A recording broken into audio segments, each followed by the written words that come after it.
में भगवान शरण्य।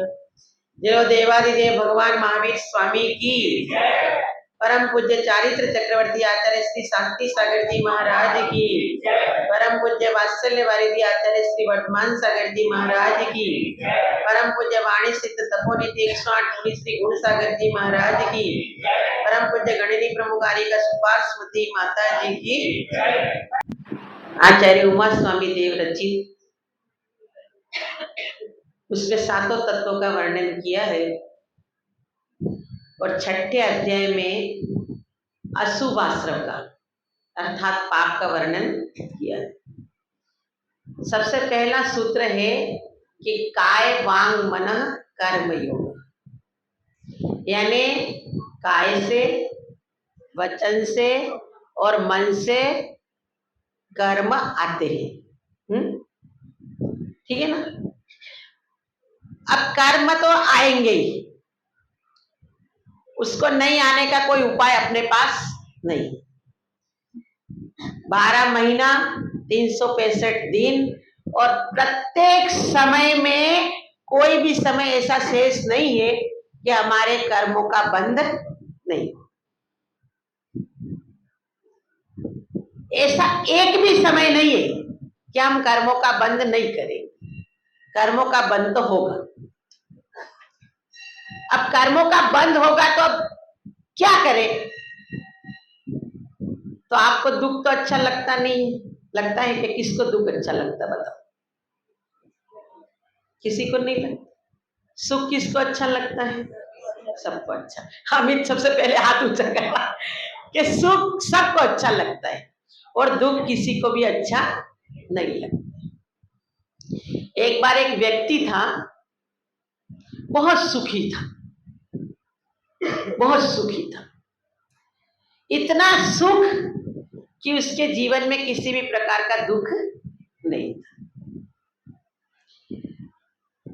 प्रतिदिन रात को सुख आकर के उसका दरवाजा खटखटाता। क्या करता? तो वो अंदर से ही पूछता कि कौन? तो बोला मैं सुख। तो बोले जा। दरवाजा खोलता। प्रतिदिन ऐसे ही कार्य चलता रहता। वो दरवाजा खटखटाता, अंदर से बोलता, बोले कौन? तो बोले सुख। तो बोले नहीं चाहिए, जाओ। सोचने लग गया सुख की ये अजीब सा आदमी है कि संसार का प्रत्येक प्राणी सुख की इच्छा करता है और मैं सुख इसके पास जाने लगा तो ये कहता है नहीं चाहिए। आज तक मैंने ऐसा आदमी को नहीं देखा। एक दिन सोचता है कि आज मैं दुख बन के जाता हूं। बोले सुख से तो मेरा दरवाजा खोलता नहीं है उसका दरवाजा, तो बोले आज मैं दुख बन के जाता हूं। तो एक दिन रात को दरवाजा खटखटाता और बोलता, बोले कौन? बोले दुख। तो वो उठ करके दरवाजा खोल दे। बोले आइए आइए। क्योंकि हमारे साथ भी कोई ऐसी घटना घटती है ना तो हमारे पेट में दर्द हो जाता है कि भाई ऐसा कैसा आदमी है। तो उसको बोले और सब बात तो बाद में, पहले एक बात बताओ कि आपने सुख के लिए दरवाजा खोला नहीं और दुख के लिए दरवाजा क्यों खोला? ये बात पहले मेरे को समझाओ, फिर मैं जो करने आया वो तो बाद में करूंगा। तो बोले भैया सुन, सुख तो मेरे पास बहुत है और सुख होता है तो मैं भगवान को भूल जाता हूं। क्या करता हूं? भगवान को भूल जाता। मैं दुख को इसलिए चाहता हूं कि मेरे जीवन में यदि दुख आए तो मैं भगवान को याद करता रहूं। कोई सुख में याद करता है भगवान को? करता है कोई? दुख में क्या करते हो? क्या करते हो? आप भगवान के पास जाते हो, आपकी रोज कोई ना कोई जरूरत रहती है कि नहीं रहती है? भगवान मेरे यहाँ दुख रहा ठीक कर लो, भगवान मेरे ये हो रहा है ठीक कर लो। कभी बोलते हो भगवान मेरे पति का स्वभाव ठीक कर दो, कभी बोलते हो मेरा पति कमाने लग जाए, वो बोलते हो। कभी बोलते मेरे पोता हो जाए, वो बोलते हो। कभी ऐसा है कि एक दिन आपको ऐसा लगा कि कभी भगवान को मैं ये भी बोलूं कि भगवान आपको भी कोई जरूरत है, मेरे को बोलो ना जरा? बोला कभी एक आध दिन भगवान को? बोला कि भगवान आपको भी कोई जरूरत हो तो मेरे को बोलो ना, मैं आपकी जरूरत पूरी करूंगा। कभी बोला? व्यक्ति क्या करता है, अपनी जरूरत ही उसको पूरी नहीं होती। अभी ये रानी भाभी बोल रही थी कि देना हो तो दीजिए, नहीं तो मत दीजिए। क्या बोल रही थी? नहीं, वो वचन ही ऐसा छपा, तुम्हारी गलती नहीं, क्योंकि देख के बोलेंगे तो यही होगा। कोई कोई बात होती है वो दिल से बोलनी पड़ती, और कोई कोई बात होती है वो मस्तक से बोलनी पड़ती। आप इससे तो बोल रहे हो, पर आपने दिल में विचार नहीं किया। क्या किया? देना हो तो दीजिए, नहीं तो मत दीजिए। क्या बोली थी? मेरे सिर पर रख दो गुरु माँ अपने दोनों हाथ, और क्या बोली आगे? देना हो तो दीजिए, जन्म जन्म का साथ, नहीं तो मत दीजिए। मत दीजिए, आपकी इच्छा है मत दो। मतलब कभी कभी दादागिरी में भी अपनापन होता है। भगवान आपको देना तो नहीं मत दो, पर यदि इस भजन को अपन ऐसा बोले कि आप गुरु माँ हमको दीजिए, देना होगा आपको मंगल आशीर्वाद, और देना होगा आपको जन्म जन्म का साथ। आ गया कि नहीं? बात समझ में आ गई? देना होगा तो आपका अधिकार हो गया कि आपको देना ही होगा, मैं खाली हाथ नहीं जाऊंगा। और देना हो तो दीजिए, नहीं तो मत दीजिए। बोला आप करना चाहते तो दो, नहीं तो मत दो। आप दावे से बात करो कि क्या कहना? देना होगा आपको मंगल आशीर्वाद, नहीं दोगे तो नहीं। ये नया दीदी ने एक भजन बोलती है, क्या बोलती है? क्या क्या मैम क्या बोलती है कि शोर मचा दूंगी, आशीष नहीं दोगे तो शोर मचा दूंगी, और तेरी महिमा गा करके पूरी दुनिया को सुना दूंगी। क्या गाती है? आशीष, क्या मेरे को पूरा भजन वजन आता नहीं है? कम आशीष दे दो, नहीं दोगे ना तो शोर मचा दूंगी, और पूरी गली गली में घूम करके आपकी महिमा बता दूंगी। तो ऐसा हमारा दावा कब होता है भगवान के साथ में कि भगवान आपको हमको देना ही पड़ेगा। और यदि आप दावा करो और भगवान नहीं दे, ऐसा हो ही नहीं सकता। पर आप कैसे बोलते हो भगवान को? आप क्या बोलते हो? जैसे बोले ना, क्या तुम्हारी वो क्या भैया पूजा करती रहती है ना, ये विधि ठाड़ो, क्या बोलती हो? तू ही खेवनहार। तो तुमने क्या कर दिया? आप ही खेवनहार। अब वो नहीं करेगा। यदि आप तू ही खेवनहार बोलोगे तो ही करेगा। आप ही खेवनहार, आपने पराया बढ़ा दिया, भगवान को पराया बना दिया, क्योंकि आप ज्यादा पढ़े लिखे हो गए। पहले जो हमारे ये सफेद बाल वाले बेटे ना, काले कर दिए वो बात अलग बात है, बाकी सफेद तो है ही ना। तो जो सफेद बाल वाले बेटे ना सब, वो अपनी माँ को क्या बोलते थे? तू। क्या बोलते थे? तू। और उसमें कितना आपको आनंद था, और माँ को आपसे कितना प्यार हो जाता था। तो अब आप माए, अभी की तो कोई ज्यादा बेटी नहीं है, एक दो बेटी है। ये क्या बुलाती हो अपनी बेटियों को? आप। फिर क्या बोलते हो? आजकल बच्चों को माँ बाप से प्यार ही नहीं है। तो प्यार खत्म किसने किया? किसने किया? आप खुद उस प्यार को झेल नहीं सकते, इसलिए आपने क्या कह दिया? तू की जगह आप बोलो। किसने अंतर किसने किया? किसने किया बताओ? आप अभी अपनी माँ को होंगी कि नहीं की, जिनकी भी है, तो आप अपनी माँ को आप बोलते हो? क्या बोलते हो? तो बोलते हैं। फिर आप अपने बच्चे को आप क्यों सिखाए? ज्यादा एडवांस होने से। अभी आप अपने पिताजी को क्या मतलब, आपने तो क्या बोलते हैं? पिताजी बोलते हैं, और भी जो भी बापू जी, और आजकल क्या बोलते हैं? डेड। जीते जीते उसको डेड बना दिया। क्या बना दिया? जीते जीते डेड बना दिया। और मम्मी को क्या? मॉम। जैसे मॉम पिघलता रहता है, जैसे मम्मी भी पिघलती रहती है। क्या बनाया है?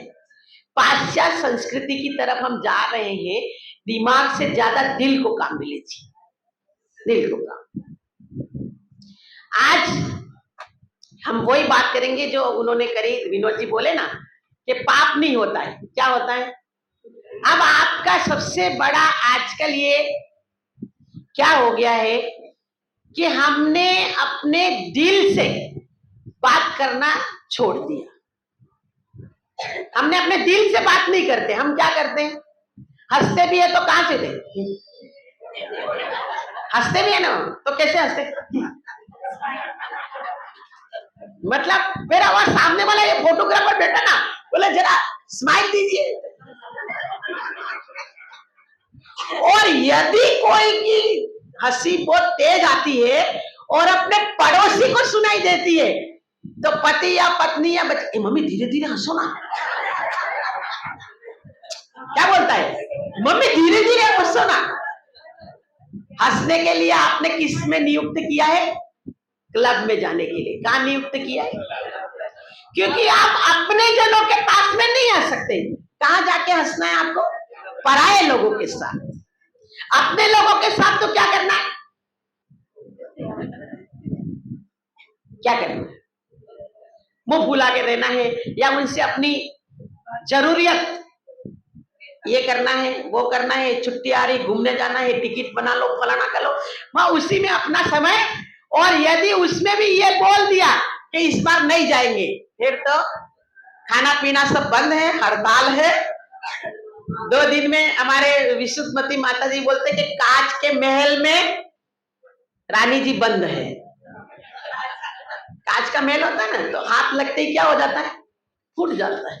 इसी तो आज अपन बात करेंगे कि धंधा, धंधा यानी बिजनेस, बिजनेस और धर्म, ये दोनों की राशि क्या है, एक ही है ना। धंधा और धर्म दोनों की राशि क्या है, एक ही। क्या बोल दिए, डी, डी डी हो गया ना, डी दोनों का डी है। अब हम आपको ये कहते हैं, अभी विख्यात मती प्रवचन कर रहे थे, ये गंभीर मती जी बेटे, त्याग मती जी बेटे, कोई भी माता जी बेटे, तो आपको कोई भी आता है तो क्या कहता है, कुछ त्याग करो।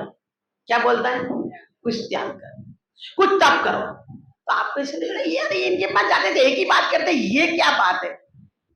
मैं आपसे पूछती हूं कि आपको संसार में आप जो भी कार्य करते हो बिना तपे और बिना त्याग के मिलता है क्या,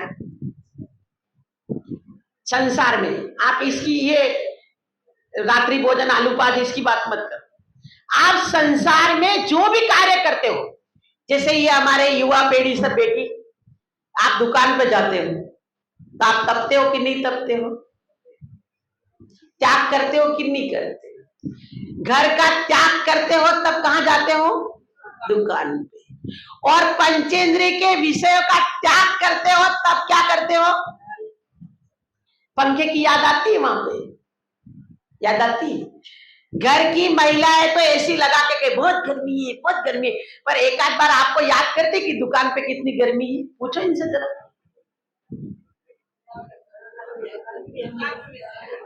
यदि उसी समय में कोई ग्राहकों की लाइन लगी और आपको लग रहा है कि आज तो वारे न्यारे हैं, और उसी समय अपने पत्नी का फोन बज गया कि खाने का टाइम हो गया है और आप जल्दी आओ, मेरे को 3 बजे कहीं जाना, आपको कितना जोर से गुस्सा आता है। भूख लगी है ना आपको भी, फिर भी आपको क्या दिख रहा है, लाइन दिख रही है। आपको भूख याद आती, खाने का दिखता है। क्यों, क्योंकि हमारा लक्ष्य कहां है अभी, वो लगी है ना लाइन, वो ये नोट है ना, वो दिख रहे सब। बोले इस बार घूमने जाने का कार्यक्रम हो जाएगा, विटामिन ए मतलब मिल जाएगा। तो हमें दुकान में भी, घर में महिलाओं को देखो, अभी इतनी भयंकर गर्मी पड़ रही, कल तो बारिश देवता ने थोड़ा सा सुकून कर लिया, क्योंकि यहाँ आसाम में ये अच्छा है कि 5-6 दिन गर्मी पड़ेगी और फिर देवता बरस जाता है, जल देवता को समझ में आ जाता है अब ज्यादा गर्मी करेंगे तो यहाँ के लोग बावड़े हो जाएंगे। राजस्थान में नहीं होता है ऐसा, तुम्हारे आसाम पे ही मेहरबानी। अब महिलाएं गर्मी में रोटी बनाती है, एक महिला आई बोला वह हंसी की बात बताती हूँ, बता रही हूँ। जैसे अभी आप रोटी बनाते हो, कितने गर्मी लगती है, अरे मारे मर गए रे। आजकल तो रसोई घर में भी एसी लग गई। पहले तो पंखा तक था, पहले तो कुछ नहीं था, अपनी बाइया अपने पल्ले से ही हवा कर लेती थी। फिर पंखा तक आया, फैन तक आया, अब क्या आ गया? एसी। अब तो रसोई घर में भी एसी है। फिर भी आपका पसीना कैसे रहता है? उतरता ही रहता है। यहाँ की गर्मी ऐसी है, तो बिना तपाए आपको खाना मिलता है? मिलता है? नहीं मिलता। कुछ भी कार्य करो, आपको पहले क्या करना पड़ेगा? तपना पड़ेगा और त्याग करना पड़ेगा। आप खाना बनाते हो तो आपको पहले घी का त्याग करना पड़ता है। अरे कढ़ाई में घी मत डालो, मत डालो, सब्जी बन जाएगी क्या? बन जाएगी? नहीं बनेगी। तो आपको पहले त्याग करना पड़ता है, तपना पड़ता है, तो भी हमको कोई इसके बिना कोई भी पदार्थ नहीं मिल सकता है। कोई भी आपकी भूख मिटाना है, आपको पैसा चाहिए, आपको शौक चाहिए। अब ये मेहंदी लगाती ना भैया, हाथों में लगाती, यहाँ लगाती, तो क्या करती?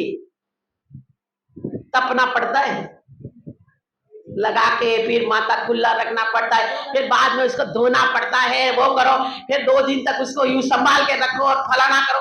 बिना तपे बाल भी काले नहीं रहते, नहीं।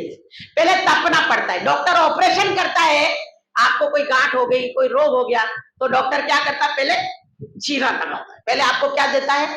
तपाता है, फिर क्या करता है? साइन करा के पहले पैसा लेता है, फिर आपको ठीक करता है। बिना तप और बिना त्याग किए कुछ भी प्राप्त नहीं होता। अब आपको स्वर्ग मोक्ष प्राप्त करना है तो आप क्या करते हो? तपेंगे नहीं, त्याग नहीं कर सकते, बाकी सब कुछ कर सकते।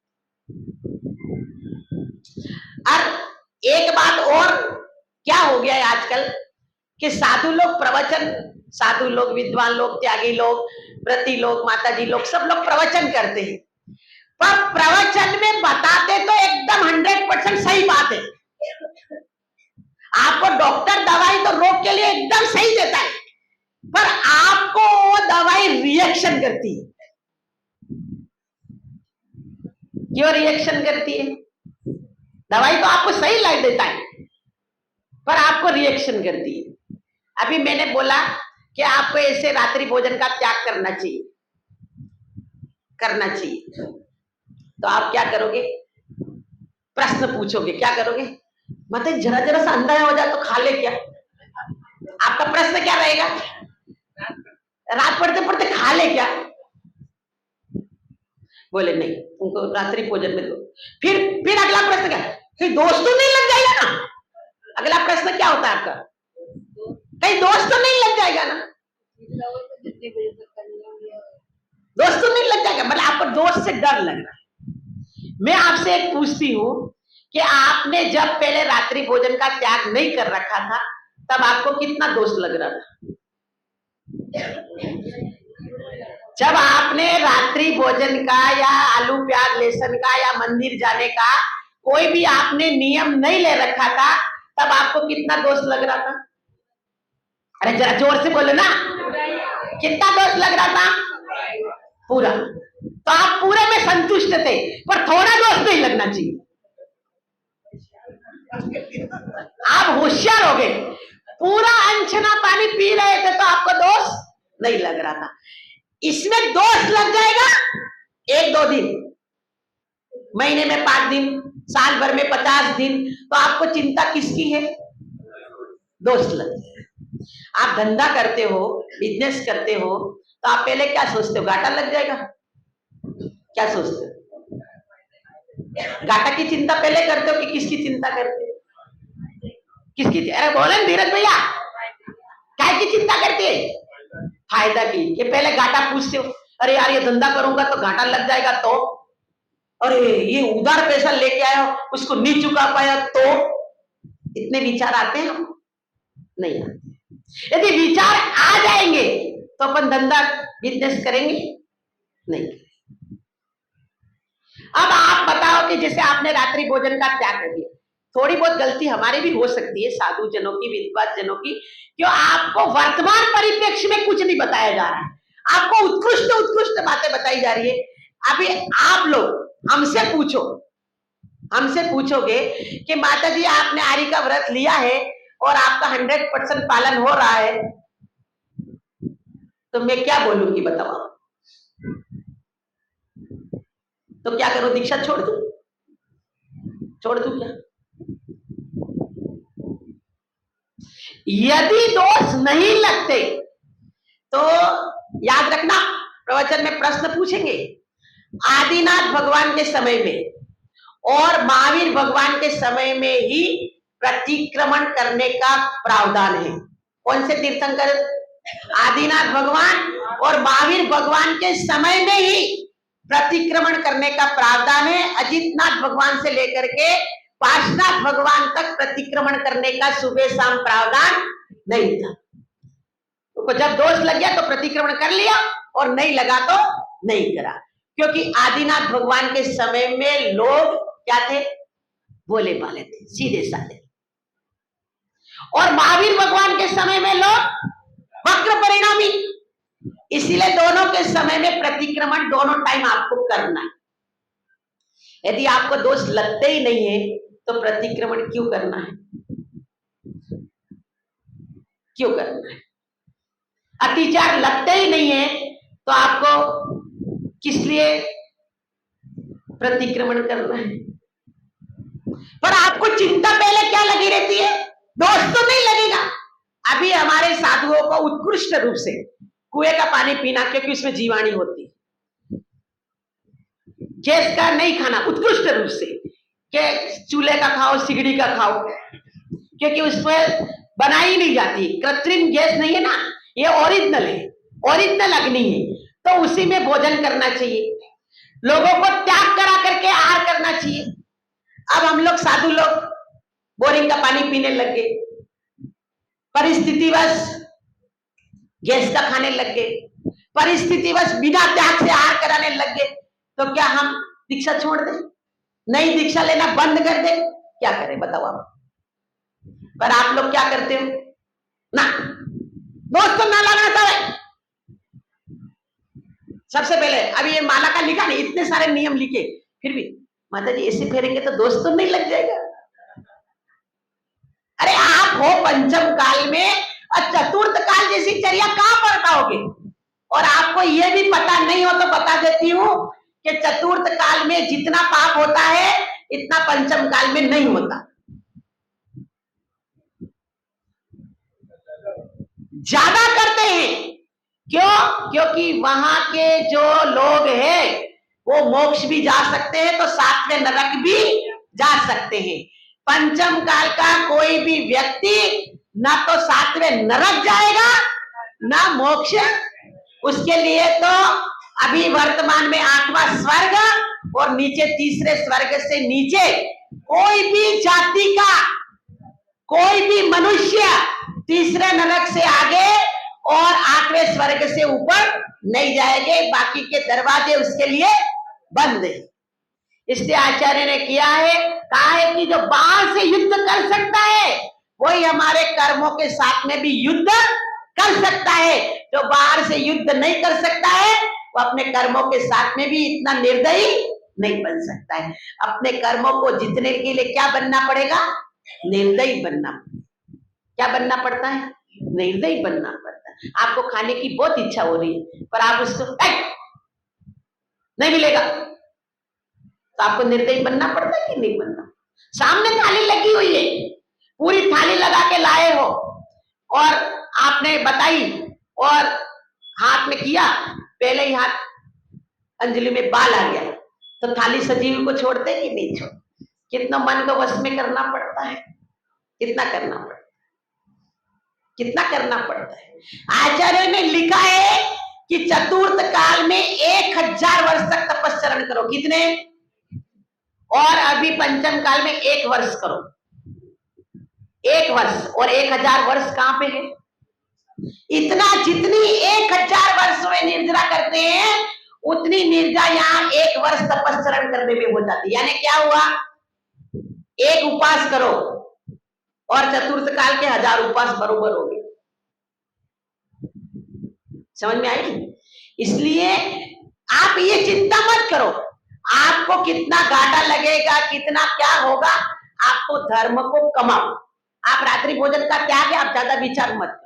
जैसे आपने कहीं कोई भी सर्विस ज्वाइन करी, अब आप 1 महीना गए और 1 महीना आपको कोई रोग हो गया, कोई घर में परेशानी आ गया अपनी घर पर, बाद में गए तो उसने आपको रख लिया और आपने सर्विस वापस आपकी लगातार हो गई। अब आपको कितने दिन का पगार नहीं मिलेगा, क्या बोलते हैं, 1 महीने, बाकी 11 महीने का तो मिलेगा ना, कि 11 महीने का भी नहीं मिलेगा। हमारे जैन धर्म में नेगेटिव मार्किंग नहीं है। आपने जो कार्य किया है उसका तो आपको फल मिलेगा ही, और आप पुण्य करेंगे तो पुण्य का फल मिलेगा, और पाप करोगे तो क्या मिलेगा, पाप का फल मिलेगा। पर आपको 2 चीजें आपके मिक्सिंग हो गई है। क्या मिक्सिंग हो गई है? उदय और बंध, ये 2 चीजें आपके मिक्सिंग होगी, आपको समझ में नहीं आती।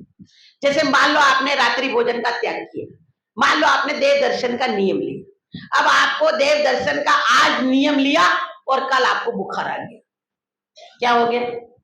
बुखार आ गया, आप मंदिर नहीं आ पाए, तो आप क्या बोले, अरे यार मैं तो कल नियम लिया और आज, तो आपके बंद में कोई फर्क नहीं पड़ा है। आपको मंदिर जाने की भावना है, आपके पाप कर्म का उदय आ गया। क्या हो गया? अब आपको पाप कर्म का उदय आ गया। अब आप कैसे, अच्छा हुआ आज तो सुबह नहीं उठना पड़ा, बढ़िया हो गया, बुखार आ गया तो आपको पाप कर्म का बंद भी हो जाएगा। और यदि आपने बुखार आ गया, सोचा अरे मेरे कितने पाप कर्म का उदय है, आज बुखार आया ना तो भी इसकी परीक्षा करूंगा, आने दो, मैं मंदिर जाऊंगा,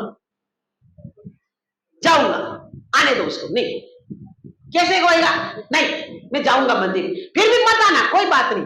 पर आप अपने मन को क्या कह रहे हैं कि मेरे तीव्र पाप कर्म का उदय है, तो मेरे मंदिर जाने में बाधा आ गई। तो आप उदय और बंद को शामिल, यदि आपने ये भावना करी तो आपको नया पाप कर्म का बंध नहीं होगा, आपको पुण्य ही बंधेगा। ऐसे आपने रात्रि भोजन का त्याग लिया, अब महीने में 1 दिन 2 दिन हमारे ये भैया सब आते ना, शाम को इनको बोला 8:30 बजे, तो कोई तो आता है 9 बजे, कोई आता है 9:15 बजे, कोई आता है 9:30 बजे, तो उनको कहते भैया देर के ट्रैफिक में फंस गए। माता जी हम तो 5 मिनट जल्दी निकले थे, पर क्या करें, ट्रैफिक में फंस गए, अब क्या करें।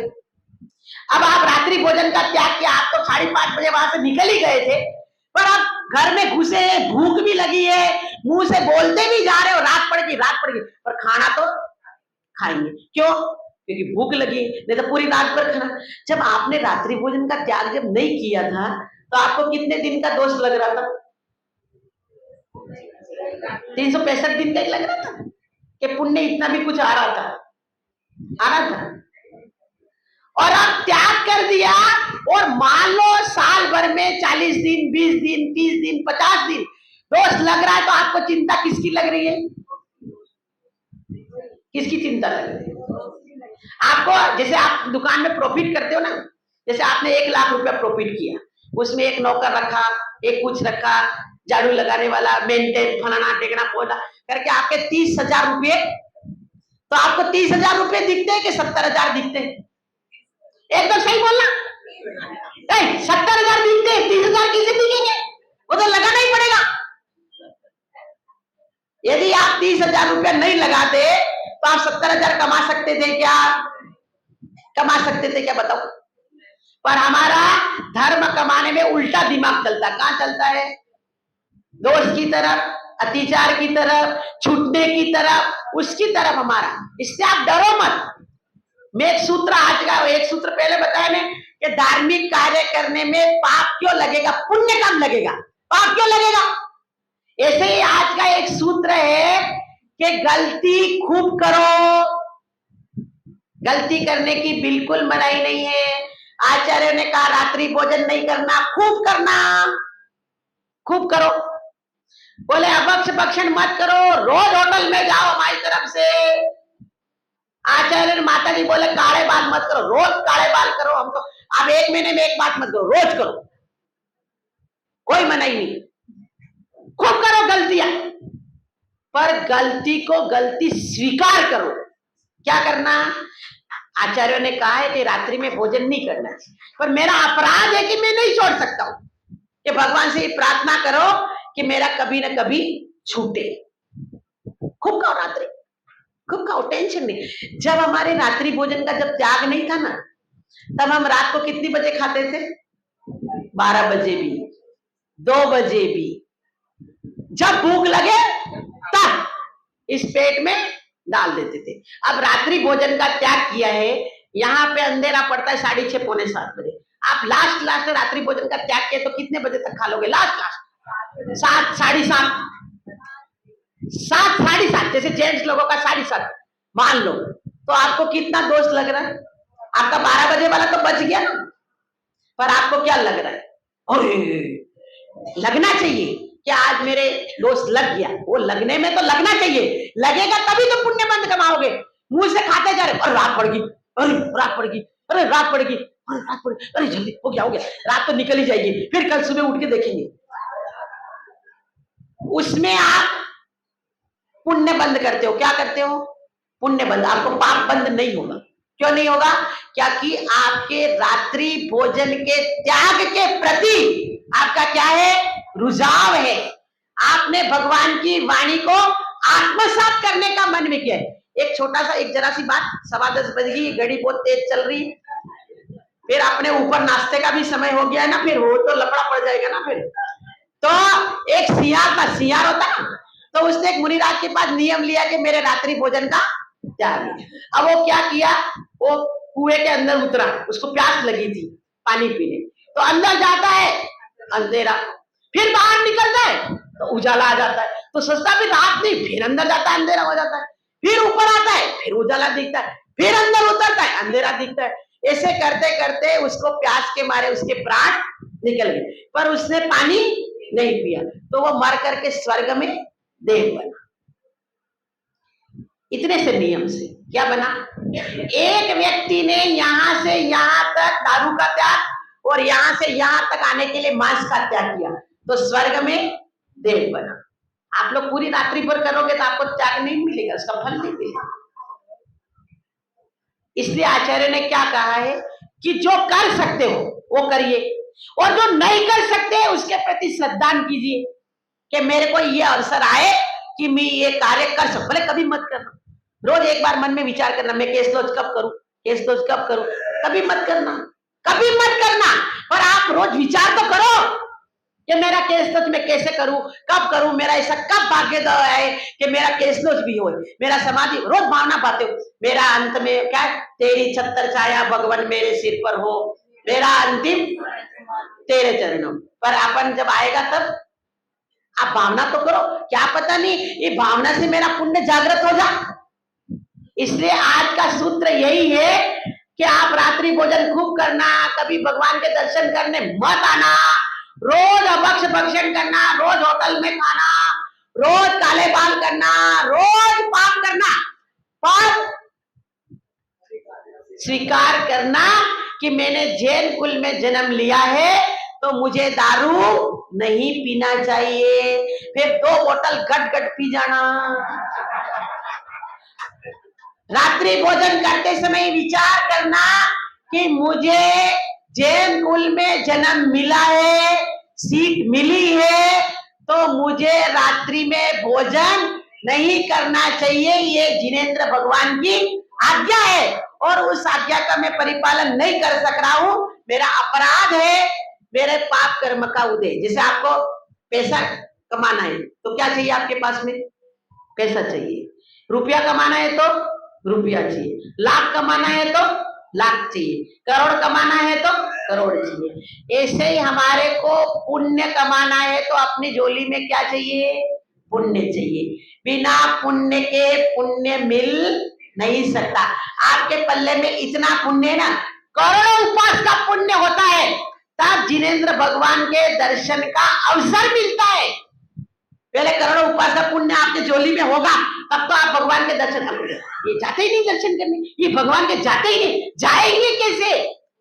उनके पास इतना करोड़ों उपवास का पुण्य होगा, वो ही जिनेंद्र भगवान के दर्शन करने का अवसर प्राप्त कर सकता है और दर्शन करके करोड़ों उपवास का पुण्य इकट्ठा कर सकता है। इसलिए जीवन में एक सूत्र याद रखना, गलती तो खूब करिएगा, गलती खूब करो, गलती पे गलती करो, पर गलती को गलती स्वीकार करो कि मेरा ये अपराध है, मेरे को नहीं करना चाहिए, मैं कर रहा हूं, मेरी ये गलती छूटे, मेरा अपराध छूटे। तो आप लोग उस गलती को यदि गलती स्वीकार करेंगे तो गलती छूट भी सकती। यदि गलती को गलती स्वीकार नहीं करेंगे तो क्या है, पहले तो रात्रि में लाइटें नहीं थी, अभी तो इतनी लाइटें होगी, कौन से जीव दिख रहे, क्या हो, आलू में इतने जीव होते हैं, कहां दिख रहे, एक भी तो नहीं दिख रहा। जिनेंद्र भगवान की वाणी में शंका नहीं करना, यही सबसे बड़ा सम्यक्त्व है, और उस सम्यक को हम प्राप्त कर लेंगे तो परंपरा से मुक्ति सुख को भी प्राप्त करेंगे। इसी मंगल भावना के साथ आज का सूत्र यही है, गलती को गलती स्वीकार करो तो गलती छूटने की गुंजाइश है, और यदि गलती को गलती स्वीकार नहीं करेंगे तो जीवन में कभी भी उस गलती को सुधारने की गुंजाइश नहीं है। इसलिए को गलती स्वीकार करो और उस गलती को छोड़ने का पुरुषार्थ आप सबके जीवन में जागृत हो। इसी मंगल भावना के साथ जय बोलो सुपार्श्वती माता जी की।